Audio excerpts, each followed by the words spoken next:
Assalamualaikum warahmatullahi wabarakatuh. Perkenalkan, nama saya Muhammad Eka Alfarizi. Perwakilan dari kelompok 4 akan membahas terkait tantangan Pancasila di era globalisasi. Pancasila merupakan dasar dan ideologi bangsa Indonesia. Pancasila menjadi dasar hukum dan simbol persatuan. Karena Indonesia adalah negara kepulauan yang memiliki banyak suku, ras, agama, dan budaya. Maka Pancasila berperan penting dalam menjaga persatuan dan kesatuan negara Indonesia, serta menuntun dan menjadi acuan dalam hidup berbangsa dan bernegara. Globalisasi adalah proses perubahan dalam bermasyarakat tanpa ada batasan wilayah. Globalisasi bisa disebut sebagai tantangan yang tidak bisa dihindari. Namun, ada hal positif yang dapat kita rasakan di era globalisasi, ialah mempermudah kita dalam berkomunikasi dengan cepat dan lebih mudah tanpa ada batasan waktu dan tempat. Tetapi globalisasi ini bisa menjadi berakibat buruk bagi generasi muda penerus bangsa. Mengapa kemudian? Karena terpengaruh oleh budaya luar seperti halnya semangat nasionalisme, gotong royong, sikap ramah, dan pemikiran generasi muda. Karena pengaruh era globalisasi yang begitu cepat dapat mempengaruhi jati diri bangsa dan memudarnya nilai-nilai ideologi Pancasila di kehidupan generasi Z. Generasi Z sendiri memiliki karakteristik yang menggemari teknologi, fleksibel, lebih cerdas, dan toleran terhadap perbedaan budaya. Tetapi para generasi Z masih kurang memiliki kesadaran tentang nilai-nilai Pancasila pada saat bermain media sosial yang dapat membuat lunturnya nilai-nilai Pancasila pada generasi Z. Oleh karena itu, harus ada gerakan untuk menguatkan nilai-nilai Pancasila yang tidak hanya sebatas slogan, hashtag, maupun tipuan. Globalisasi atau integrasi internasional merupakan proses integrasi dan interaksi antara entitas, individu, dan negara yang berbeda di seluruh dunia. Globalisasi ini telah membuat dunia sangat tidak berjarak, sehingga pertukaran informasinya pun terjadi sangat begitu cepat. Namun sebagian dari kita memandang dunia kini jauh dan lebih terbuka. Adapun dampak positif dari globalisasi itu sendiri bagi kita dan bagi bangsa kita. Misalnya, kemunculan globalisasi itu sudah ada sejak sebagian besar dari masyarakat telah mengenal perdagangan internasional sekitar tahun 1000 hingga 1500 sebelum Masehi. Itu mengartikan bahwa globalisasi itu sudah ada sejak sebelum Indonesia dijajah oleh bangsa Eropa. Namun pada abad ke-18, revolusi industri itu pertama kali terjadi di negara Inggris, di mana tenaga manusia dan hewan digantikan oleh mesin. Sehingga itu dapat memudahkan masyarakat zaman dahulu dalam melakukan aktivitasnya seperti di sawah. Adapun dampak negatif dari globalisasi itu sendiri bagi bangsa kita, terutama di bidang sosial.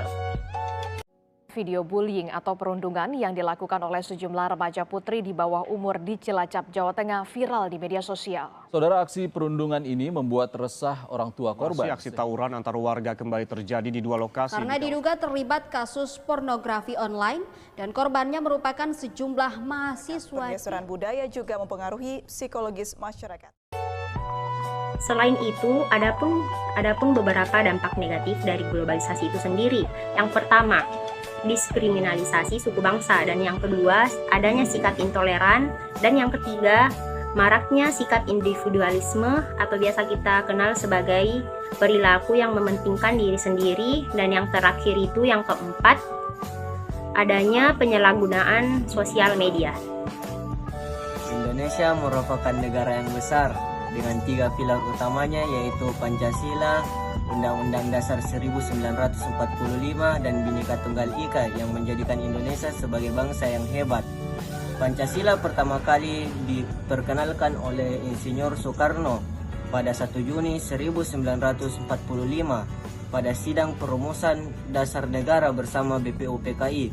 Saat itu BPUPKI menyetujui bahwa usulan dari Soekarno dapat ditindaklanjuti dan dibentuknya PPKI. Soekarno pernah mengatakan bahwa Pancasila adalah dasar, filsafat, dan jiwa bangsa Indonesia. Adapun nilai yang terkandung dalam Pancasila yang sudah ada dalam kehidupan masyarakat Indonesia jauh sebelum kemerdekaan. Budaya inilah yang ingin dipertahankan oleh para pendiri bangsa dan menjadikan Pancasila sebagai ideologi bangsa.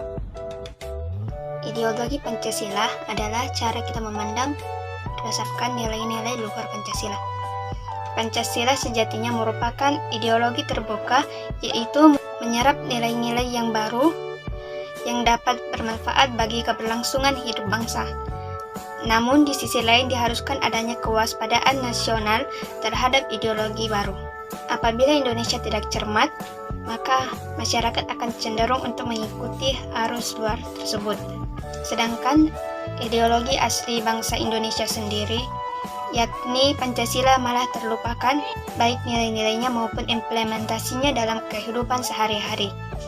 Tantangan pertama, globalisasi menjanjikan kepada kita banyaknya ideologi alternatif melalui media informasi yang mudah dijangkau seperti radikalisme, ekstremisme, konsumerisme. Hal ini membuat masyarakat mengalami penurunan eksistensi dan daya tarik terhadap Pancasila. Kemudian tantangan selanjutnya adalah eksklusivisme sosial yang terkait derasnya arus globalisasi yang mengarah kepada menguatnya kecenderungan politisasi identitas. Gejala polarisasi dan fragmentasi sosial yang berbasis SARA. Bonus demografi yang akan segera dinikmati bangsa Indonesia juga menjadi tantangan tersendiri untuk menanamkan nilai-nilai Pancasila kepada generasi muda di tengah arus globalisasi. Itulah alasan sosial budaya Indonesia mulai luntur. Gotong royong, musyawarah, kehidupan sosial yang rukun dan harmonis kini mulai pudar. Kini sudah jarang kita temui, teman-teman. Adapun implementasi nilai-nilai Pancasila di era globalisasi, yang pertama itu dengan memanfaatkan kemajuan teknologi yang dapat menarik masyarakat dan generasi muda.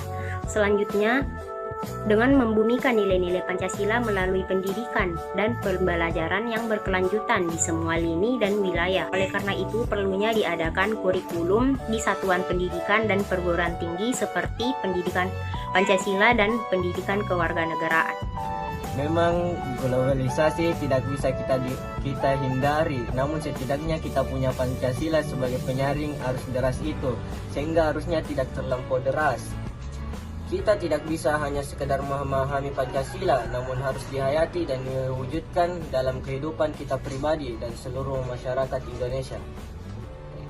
Kita harus membuat Pancasila di masa mendatang dengan mempertahankan otoritas negara dan penegakan hukum serta menjadi pelindung hak-hak warga negara sebagai manusia.